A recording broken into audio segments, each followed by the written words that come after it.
All right, welcome to the Path Monk Presents podcast. My name is Sean Donnelly Lewis, and in today's episode, I'm speaking with Brandon Steiner. He is the founder and president at CollectibleXchange.com. Brandon, how you doing? I'm doing well, excited. Big day today in our company. So I still get excited at 61. So I'm grateful just to be excited at my age. And then the fact that I've got something to be excited about. And I'm still grinding and like I was when I was 20. So it's all good. Thanks for having me, Sean. All right, so Collectible Exchange. Talk about it. What do you guys do? I mean, Collectible Exchange is the platform that I've just been dreaming about, just because there's so many collectors out there, people that have so many things. And I always feel like eBay is just not a great solution for collectibles. It's obviously a great website. So Collectible Exchange is a much better version for collectibles of sports, music, entertainment. We help authenticate, verify. There's an auction platform. We do Indy 500 collectibles, UFC collectibles. So there's a lot of different things going on there. But it's for the average collector to be able to buy, but also sell their collectibles in a really safe environment. Okay. Well, talk about your clientele for a second. Do you know the clientele or even some of the stuff on the website? Talk about what you guys do, what you guys have on the website. Well, the Collectible Exchange is such a wide variety of crazy fans and collectors, but Athlete Direct is why I was so excited today, because we just launched yesterday a site where it's a mirror site to Collectible Exchange, where collectors can buy and sell. On Athlete Direct, it's only athletes. So only professional athletes or athletes that have played Division I or athletes that have competed in the Olympics can sell their stuff, game used, game issued, warm-up stuff, autograph stuff, private label stuff. So if you're an athlete out there and you want to sell your stuff or have at least a platform to do so, Athlete Direct gives you that opportunity. I'm so excited. I've been working this for like 4 years. So we have about 100 athletes that we're now working every day now to get up. I think there's about 50 athletes on there now. And, we're selling things like, some players have a water company, another player has a snack company. So it's more than just collectibles. And it's also more than just athletes. You'll see there'll be a URL added on from entertainment. We're dealing with a bunch of TV and movie stars, and we're also dealing with a whole bunch of music and bands that we'll be doing NFTs and all kinds of stuff with as well. So it's busy, man. I mean, when you get to the talent, you partner up with them, which is what Athlete Direct is. And also we're putting them in a position to deal directly with their fans, but we do the execution. So that's what's going on with us. Those are the two main companies I'm working on, and there's a lot to it. Hopefully for the fans out there, they'll go check out the sites and give it a look. Yeah, very cool. So when it comes to growing the company, how are you able to grow? Let's just talk about both of them for a second. Do you use a lot of, if I could say, traditional methods? Do you use a lot of outbound marketing? Do you use a lot of inbounds? How have you been able to grow the companies? I mean, I think, to me, I've always built my companies first and foremost through PR and word of mouth. I always feel like if I can tell a story before I start advertising, before I start really getting aggressive on social media, I'd like to be able to go to the media and see how what I'm creating has value and solves the problem. And if it doesn't have value and solve a problem, then I'm going to go traditional advertising media. Hey, I've got these eggs, buy them, and you can pick them up these stores, you can get it from me. But if I'm doing something that solves a problem, which usually most of my entrepreneurial ideas do, then I'm first and foremost going to PR. I'm going to the areas where I know the people where my customers are, and I'm telling them how I'm making things easier for them and how I'm solving a problem. So when I think about growth, I'm particularly thinking about storytelling, and I'm thinking about getting an understanding and an agreement with people before I start asking them to start jumping off buildings for me and buying all my stuff. Because if they don't really know what I'm doing, understand and agree with what I'm doing, then they may be a customer, but it's going to be short-lived. And I think that's a mistake that a lot of people make. But the problem is it's a long-winded process, because you want to come up with an understanding and agreement with customers. That's a story that doesn't always ring the register up on the bottom line on the short term. But once people understand your intent and what you're trying to do, the problem you're solving, and you get that story straight, it's much easier not only to do business with them, but it's much easier for them to become word of mouth advertisers for you.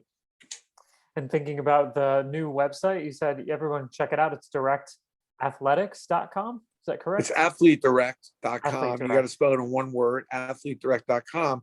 But you look at a site like that, what I did on that, which is untraditional as far as the growth is, I decided to partner up with people that had huge means of outreach. All these athletes that I'm partnered with have huge social media outreaches and have great fan bases. So my idea is to create a really good partnership with them. So it's in their interest to go promote our company together. So the amount of spend will be minimal, because what I'll end up doing is come up with value propositions to help these athletes and celebrities grow their brand. It could be charity driven. A bunch of the athletes are doing this strictly for their foundations. So they're excited about doing more business that way, and they'll promote it. I'm really looking to go connect with, I think the word P gets thrown around, Sean, all the time. Partnership. Most people think of the P word as profit. I think of the P word is partnership, people, process. So when I think about those P's, especially people, and when I think about partnership, I'm very careful who I pick. So when I look at these 50 athletes, and even when you look on Collectible Exchange, UFC is my partner, Indy 500 is my partner. There's about 8 different colleges that are my partner. So they're bringing something to the table. I'm bringing something to the table. So not the whole lift is not on me. So when I ask people out there that are watching, like, think about the lift and who you can partner with that can maybe take on some of the lift. I'd rather have 50% of something where somebody's actually helping with 50% of something than trying to take the whole 100% lift, if it makes sense, and if it's correlated and directed towards your specific customer, which is how you can grow your business incredibly well without a lot of risk. You're able to really hyper focus towards a specific customer because you're partnered up with the person who has that customer or has something else in addition to what you have that's attractive to the customer. So I'm a real big partnership guy when I think about how I grow my business, and I use untraditional means. I'm a big social media fan. I love it in the storytelling aspect, but it's complicated. Social media, there's no free meals here on there's a lot of pay to play, and it's a grind, and you really got to be playing the long game. I'm still willing to play it. I like social media because I can get brutal, honest feedback back from customers. And I respond to everything on my social media. I figure it's a real gift for somebody to either bitch me out or tell me how great I'm doing. It's a real bonus to get those customer surveys without having to pay for it. So I think social media plays a very vital role in many cases. And I think a lot of companies misunderstand it and misuse it.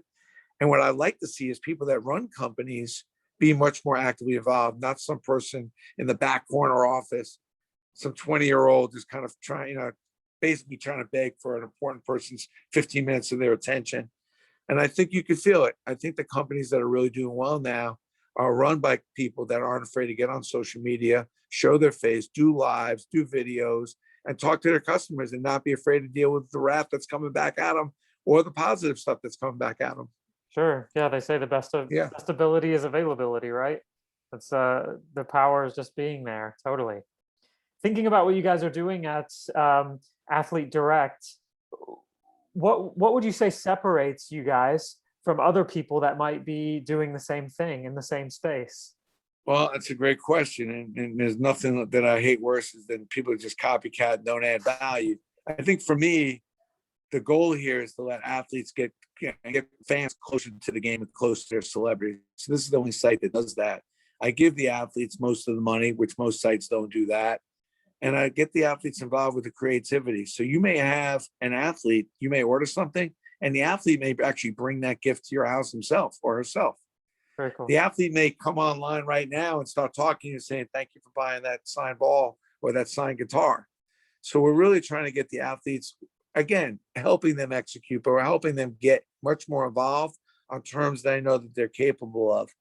And also, it's very tough to find a site that has legitimate game used and practice use stuff on a regular basis. And this will be a funnel for you to get stuff that you can't buy in the store. So if you have a favorite Olympian or a favorite soccer player, you can't buy the cleats and the sneakers or the shorts that they're wearing and imagine it's from the actual player. And the players will want to part with that stuff and sell it. So there's a lot of unusual stuff that you'll find on our site. On the Collectible Exchange, it's a hit or miss because, as I said, there's almost 100,000 items on there. Like, I don't know, there's all kinds of stuff. There's some great collectors out there. So if you're a real collector, you're looking for an unusual gift. What makes the site unusual is not just, on eBay, they have that too, but you don't really know what's what on eBay. There's a lot of crap on there. And we really, really, really monitor and manage that site to avoid any kind of direct bad people or just crappy stuff on there. That's the goal.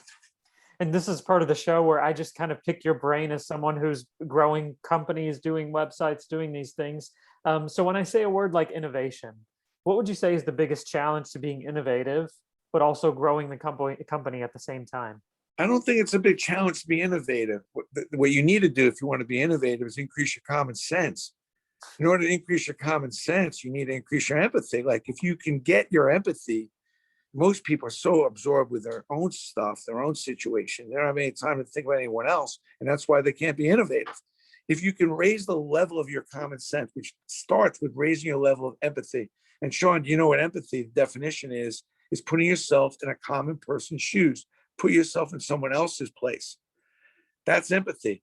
Then you're in a common person place, not in your space. Then you can get externally involved, not in your stuff, but in some common person's situation. Mhm. Then you can increase common sense because you understand what's going on with the common person. If you're selling somebody something, you haven't imagined what it's like to be that somebody, then you are doing a tremendous disservice for your company. When I talk to somebody, when I want to be innovative, I make believe I'm them. I put Mhm. myself in their shoes from a cost standpoint, service standpoint, or what's missing. When you're in someone else's shoes, you realize the gap, the white space. So that's how I turn on my innovation light. I turn my innovation light by increasing my empathy, which then leads me to a higher level of common sense.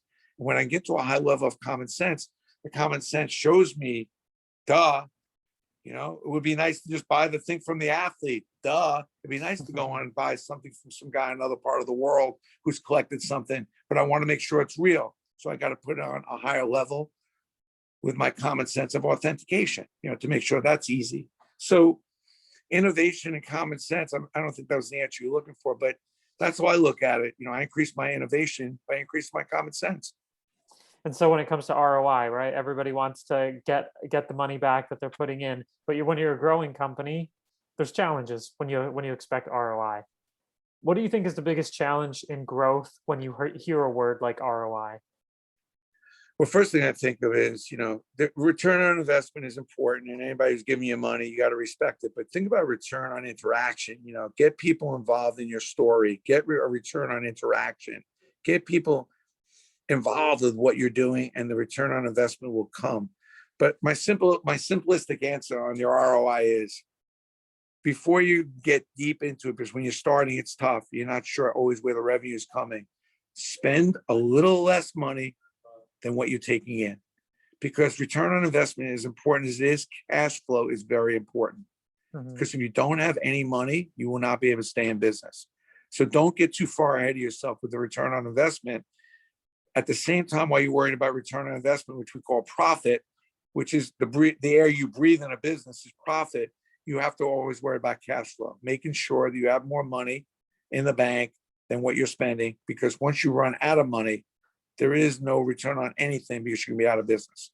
So you must anticipate cash flow needs and be respectful of. You can't just spend and burn money not knowing where your next buck is going to come from, because then you'll make decisions that you will regret 2 years to come if you're lucky enough. I can tell you a list of companies that went out of business that were great companies, but they didn't have enough cash, ran out of cash. Between accounts receivable, inventory, ran out of money. I just want to switch gears here for a second and talk about you as a leader. Brandon, what kind of content do you consume to help educate yourself and grow as a person and as a professional? Well, I mean, I'm an avid, I don't stop reading. I'm reading. I'm not a big reader, but I read through books. I'm constantly looking for something that, some edge that somebody is, and I'm not afraid to always look for the people that are doing whatever they're doing better than me. I always say, you need to be mindful versus mindless. There's what you think you know, and there's what you really know. And the problem is that most people know a lot less than what they think they know. So don't be mindless. What I do is, I'm a person who, even though I do try to read through books and follow, I'm a big YouTube person. I think when I walk into a bookstore, I don't buy a book. I go to the top salesperson and I ask him for the number one selling book. And then I call that author up, see if I can get him on the phone to do a pod, or I go look him up on Google, on YouTube rather, and I go watch his video. Generally, most speakers, when they're going out with a book, they'll give you a 40-minute lecture about what the whole book's about. I don't have to read the whole thing. Good to know. I love YouTube. I think what a beautiful, beautiful platform for you to go learn. Yeah. which is why young kids are so much smarter than us older people, because they have so much access to so much more information and they know how to get it. And I'm respectful of it. Yeah, but also at the same time, I think there is something for experience, isn't there? Like those sorts of things, actually getting out there and living life. I'm sure that that is definitely education that you can't find on YouTube. And somebody like, Sean, as I said to my son, who was 14 years old at the time, that I ran into in the hallway, I was working late and he was studying late, and he ran into me, he says, Dad, I'm gonna tell you something. You know I'm a lot smarter than you, right? I said, Crosby, you're right. You are a lot smarter. But let me ask you a question. Can you do it every day when you got 100 employees that are waiting to make sure they got to get paid? Can you do that over a period of time where you can support your family, grow, live the life that you want to live, and make sure that all the people that are working for you can? Because just because you're really smart in school doesn't mean you're going to be smart in life. yeah, So experience combined with smartsmanship does give you a very, very solid chance to win. And right now I think he was in 7th grade at the time. Right now you're doing pretty good. We'll see what happens when you get out in the real world, if you can put all that together. So yeah. I'm a big fan of smartsmanship, but experience, and also, taking your lumps, getting beat up a little bit is definitely part of the process of leading yourself to extraordinary results. So you got to be able to take some lumps, pick yourself up, and get back up again. So we are slowly coming to the end of the episode, but before we end, I just want to do some rapid fire questions. Sure. So just short and sweet, but be as honest as possible. How does that sound, Brandon? I don't think you have a problem with me. I'm a pretty straightforward shooter, but shoot, let's go. What was the last book that you read? Oh boy, it was Harvey Mackay's new book. I love Harvey. I read all of his books, and I literally just picked it up. I probably got 6 books in that I'm trying to read, but the book that I just reread actually is The 1 Minute Manager by Ken Blanchard. He wrote a new version of it. 45 million copies later. It's one of the first books I read like 30 years ago. And I went back just because I'm starting a new company. I'm managing people again. And I know that I need to go back to basics, which that's where the brilliance is. And I thought that was a good book for me just to kind of get back into some 101 leadership management, which is what the 1 Minute Manager does. What's the single thing that your company is focused on at the moment the most? Creativity. We have to differentiate ourselves. We have to be unusual. We have to deliver to fans and the athletes a difference, really wow type products. I'm not as worried about what we're selling as much as what we're creating. If there were no boundaries in technology, none at all, what would be the one thing you want to have fixed for your company today? I'd love to be able to try to figure out how to get to more customers. I mean, we're all challenged. Customer acquisition has become so hard. Used to take out a full page in the Times, run some TV ads, or even run some Facebook ads for that matter. And now everybody's made it so hard to market. You have got to be such a diverse marketer and advertiser to get to, get increased customer acquisition. You got to really know what you're doing. And if there's nothing in the way, I would figure out how to go get customer acquisition much better. What's the last thing that kept you awake at night about your company? Everything. I've been awake every night for the last 3 months, so nervous. And I've done pretty well, and I'm pretty good at my business, but I'm really nervous, and it brings me back to my story at the Hard Rock when, I managed the Hard Rock Cafe in New York. It was the first restaurant that Hard Rock had opened on the East Coast, and we were packed. It was 250 people online. We just broke a record for sales for the night. I went to the owner, Isaac Tiger. I go, Isaac, this is unbelievable. We broke every record. And he wasn't like happy. He wasn't congratulating me. I said, what's wrong? He goes, I'm worried. I think we're too busy. And are these people going to come, but are they going to come back? We're going to be able to deliver a product and a service that's going to be worth remembering to bring these people back. And I never forget it, because it's not the answer I thought. Because here we go, we broke a record for sales for the day. And I worry about that now is like, we have 100 athletes we have to get up on our Athlete Direct. Are we going to be able to deliver all these products quickly, promptly to fans that really want these special items? And are we going to be able to create a site that could end up having hundreds of players? And I'm nervous on the execution. I'm nervous on the service end. Can we create enough products the way that I want to create products that are going to live up and measure up to the way I want to work? So that stuff keeps me up at night. I think, coming up with good ideas and having success is one thing, but I think anyone who's had some understands that accountability trumps all of that. And, I always worry, like people always say, what was it like to have Derek Jeter for 20 years under contract, or Mariano Rivera and all these guys? And I was like, it was good, but it's like a huge amount of accountability. You're dealing with these big brands and you don't want to screw up. You don't want to mess it up. You got a once in a lifetime to deal with a Muhammad Ali or a Derek Jeter. You don't want to mess it up. And I think that's what keeps me up at night is like, I love these opportunities and I'm grateful. I don't want to screw it up. And I think that if you get your ego minimized and realize that, this opportunity you have is much bigger than you, that's how you can create an extraordinary company, an extraordinary process. And it's not only for me, but it's teaching all the people in my company this. Yeah. All right, everyone.